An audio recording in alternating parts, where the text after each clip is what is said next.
Rishi Sunak is our new Prime Minister. He is, however, the second Conservative Prime Minister without an election. But giving up power is a really difficult thing to do voluntarily. It doesn't seem like there will be a general election called anytime soon.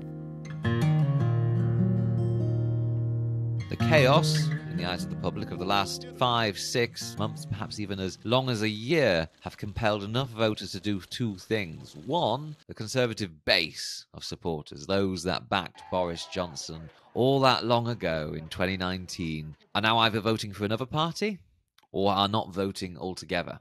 And enough voters across the board, including a good number of Conservative voters, now believe the time is for another general election.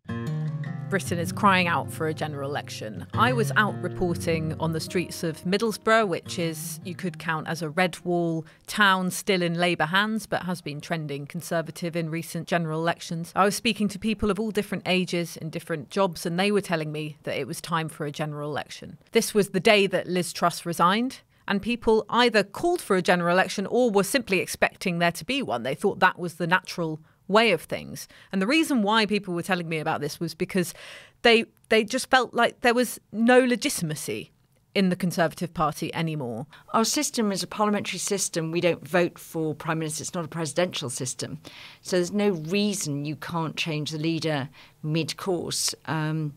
We were all surprised when Theresa May called that election in 2017.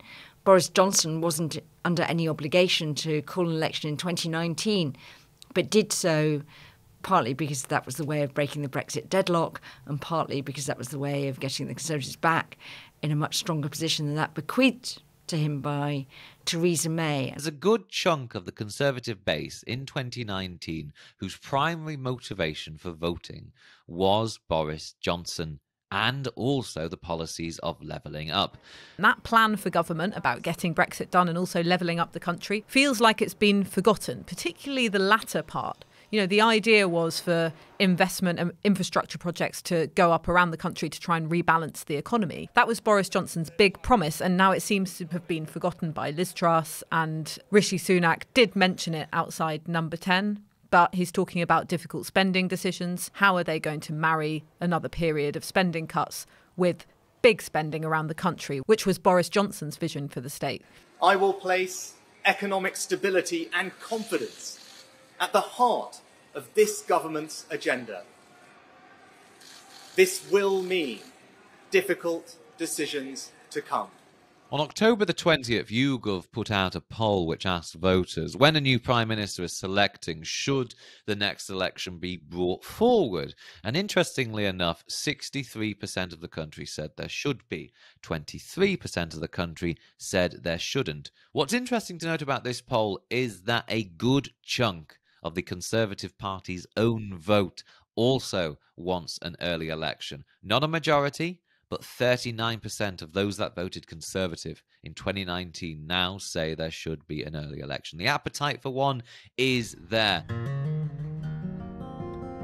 There was a sense of betrayal when I was speaking to people, not only in Middlesbrough, but other locations as well. I went to Esher, which is a sort of leafy commuter belt bit of Surrey, and people there felt that they were really let down by the government. They were worried about the cost of living. Even those who admitted that they themselves were comfortably off felt very worried about seeing images of people living in poverty in the UK on the news. They were concerned for their children and for their grandchildren.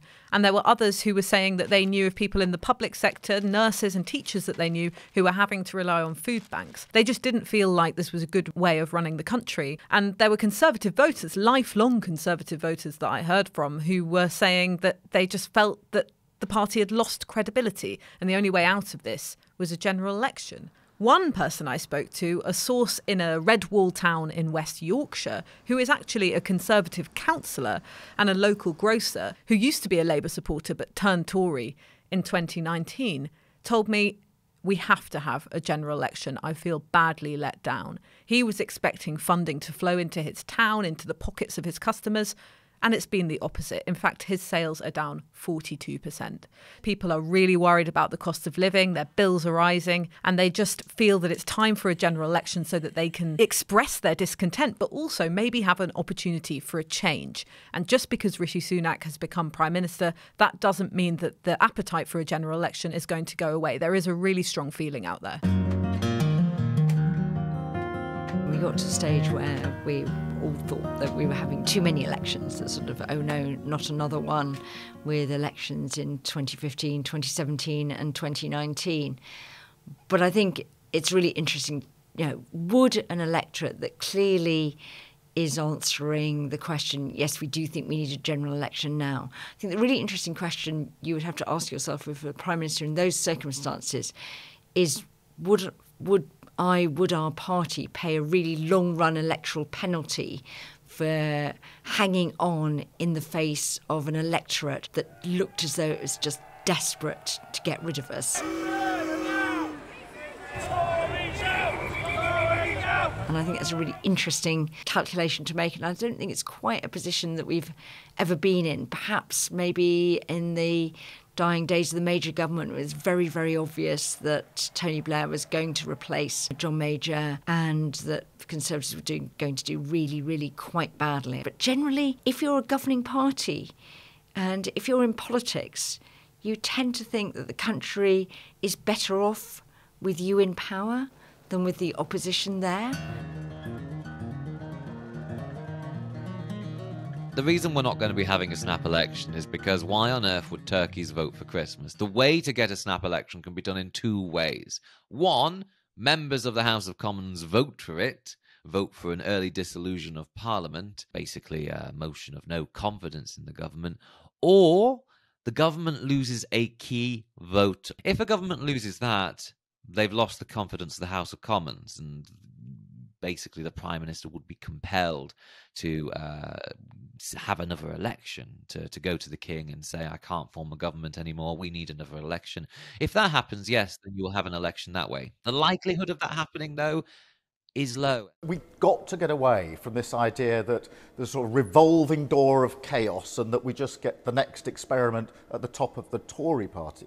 What matters is what happens to this country. You look at the polls right now, you have the Labour Party ahead by as much as 20 to 25 to 30 percentage points clear of the Conservatives. If that election was held today, you would look at the Conservatives reduced to almost 50 seats. When you are 25 to 30 points behind in the polls, looking at it in historical terms, the likelihood of you coming back to gain a lead over the opposition is virtually nil. I would put the probability of it happening close to around 5%. Sunak will do better than where the Conservatives are currently placed in the polls. But will he draw level with Labour? Unlikely. What will happen instead is maybe Labour's lead will be reduced from 25 points to 15 to 10 to maybe even low as 5 points. And then the chances for a general election may come high, because if Labour's lead is at 5 points, enough battleground Conservative MPs, be they in Burnley, Hyndburn, Grimsby or elsewhere, will start to think, I could win this with my own kind of local Conservative brand. It is down to the government and the Prime Minister now we've got rid of the Fixed Term Parliaments Act, whether to ask the King for dissolution. It's a very odd government that decides to give up the ghost when it's miles behind in the polls. What you generally see, as you saw with John Major in 1997 and Gordon Brown in 2010, is that if you're miles behind in the polls, you leave it till the last minute you possibly can, crossing your fingers and desperately hoping that something will turn up that will change your electoral fortunes.